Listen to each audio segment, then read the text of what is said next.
Hello बच्चों, let's read the question which says that how carotenoids can contribute to photosynthesis. Carotenoid कैसे contribute करता है photosynthesis में, ये हमें बताना है.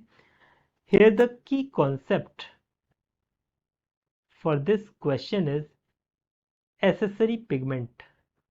Accessory pigment. ठीक है, जब हम बात करते हैं एसेसरी पिगमेंट की, एसेसरी पिगमेंट का मतलब क्या होता है? आप लोगों ने लाइट हार्वेस्टिंग कॉम्प्लेक्स के बारे में पढ़ा होगा.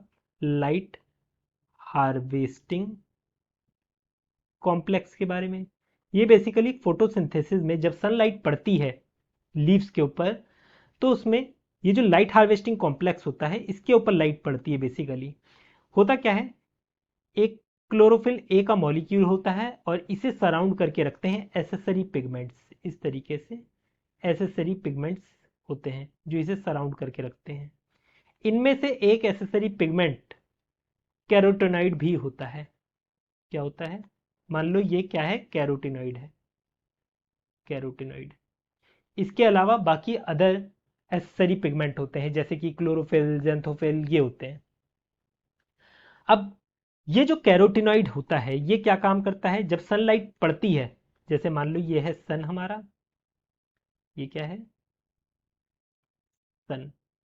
जब ये सनलाइट पड़ेगी, सनरेज पड़ेंगी, तो सनलाइट सबके ऊपर इक्वली पड़ेगी. क्लोरोफिल ए के ऊपर भी और एसेसरी पिगमेंट के ऊपर भी. क्लोरोफिल ए अपने मॉलिक्यूल को तो एक्साइट करवा लेता है और इसके इलेक्ट्रॉन एक्साइट करके जंप करने लगते हैं. अब सनलाइट तो कैरोटिनॉइड के ऊपर भी पड़ रही है, बाकी अदर एसेसरी पिगमेंट के ऊपर भी पड़ रही है. तो ये क्या करते हैं, सनलाइट को एब्जॉर्ब करते हैं, इसकी एनर्जी को ट्रांसफर करते हैं क्लोरोफिल ए मॉलिक्यूल के पास. सारे लोग यही काम करते हैं. इससे क्या होता है, इससे क्लोरोफिल ए फोटो ऑक्सीडाइज होने से बच जाता है इस तरीके से. और ये एक तरह से हेल्प करते हैं क्लोरोफिल ए की फोटोसिंथेसिस को परफॉर्म करने में. तो हम इसे इस तरीके से लिख सकते हैं, carotenoid act as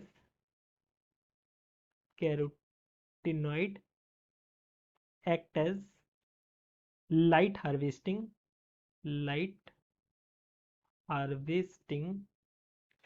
accessory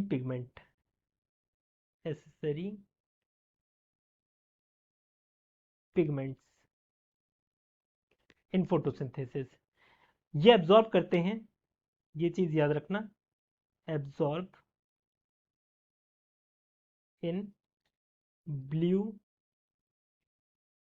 green region of spectrum.